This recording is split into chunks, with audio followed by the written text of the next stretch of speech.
About 2.5 years ago, when I was asked to step in as the NUMA leader, the other folks who were running NUMA at the time said to me, I want to let you know there's this young man who rides his bike every Sunday at church. And I thought that they were referring to the fact that a family came to church and had their son's bike in the back of their truck and would let him just ride around the parking lot when service was over before they went home for the day. And so I thought, okay, no problem, a kid rides his bike, no problem. And months went by, and one Sunday we instituted our check-in system, where parents had to show a tag in order to check their children out. And it was time for Mason to go home. And I said, Mason, who's here with you today? Who's going to pick you up and come down here? And Mason says, I come by myself. And I thought, what do you mean you come by yourself? And then it dawned on me, the boy who rides his bike is Mason. Mason comes all by himself, and I was just blown away with the fact that for months and months and months on end, I'd seen this young man come to church, and it just really amazed me that he loved it here enough to be a 7-year-old young man that would get up, gobble down his Fruit Loops, and get on his bike no matter what the weather, no matter how he felt, and make it to church. And it just really was an amazing thing for me. I got invited by Charity to come to BBS when I was in kindergarten, and I thought it was really fun, so I started coming by myself on my bike. I was about 5 years old when I first discovered Jesus, and the moment I decided to accept him was the first time I went to church. I remember my first time everybody was talking about this guy that I really didn't understand who he was, and so I was thinking about it, and then I accepted him into my heart. I learned that he could do whatever he wanted to, and that if anything was wrong, he would fix it. I learned that Jesus died on the cross so that we can wash our sins away. I also learned that Jesus could make people, and that he formed Adam out of dirt, and then he breathed into him and he came to life. That makes me think that if I need to do anything, that he will help me and make me be able to do it.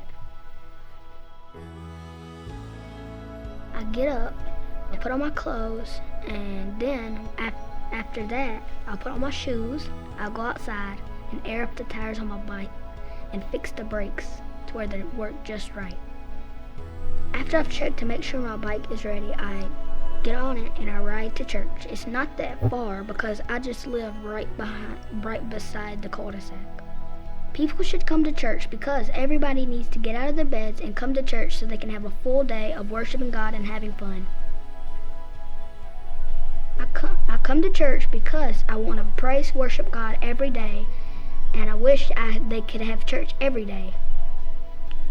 I get to learn a lot more stuff about what God did when he was here, and I learned that when Jesus got on the cross, they put pins in his hands and pins in his feet, and then they put him in a cave, and then they rolled a big rock in front of the cave, and when they came back, he was gone. He came back to life, and then the angels moved the rock, and he came out. But when the guards went back, he was gone, and it kind of freaked everybody out, but no one really knew it was him. But when they showed him his hands and feet, they seen where they put the pins in. He paid the price so that we can live our life happily.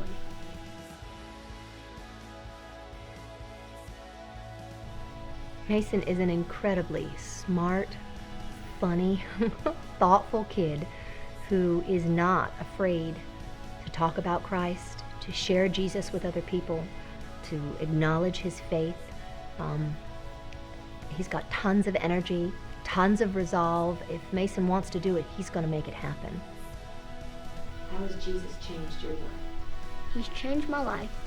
He has always pushed me through any challenge that I ever have. What are some ways that you feel like Jesus has become real to you? He has become real to me because I have known him for a long time, and I think I'm becoming a true Christian. What are some ways that he feels real to you? He feels real to me because I know that he might come back one day. And like every day in your day-to-day when you're praying or worshiping or whatever, how does Jesus feel real to you then? He feels real to me because I know that the Bible is true, which means that he is true. Here's some ways I use my faith. I use it when I ride my bike because I hope I don't fall. Another one is when I try to teach my brother a couple things about Jesus. And another one would have to be when every day I get up and I worship him. Like what do you want to be when you grow up? Like what are some of the things like that you hope to do in your life with Jesus' help?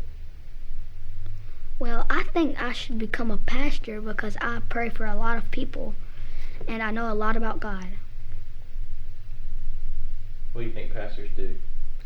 Well, they go to church every Sunday, or they go Saturday to figure out what they want to do on Sunday and what do they want to do and teach. Been watching you. Yes. That's good, man. So what is it what is it on the inside of you, Mason? Like some people just want to sleep all day on Sundays. What is it, do you think, inside of you that makes you want to get up and come to Numa? I just want to come praise and worship God and just don't want to be lazy. Awesome. Can you imagine what people are going to say when they see, I love you, Mason, you're just so awesome. So just tell me this, Mason. Tell me, why did you, what did you think whenever Miss Jennifer asked if you wanted to do this video? Why did you want to do the video? Because I know God is always watching everybody, and I hope he watches the internet.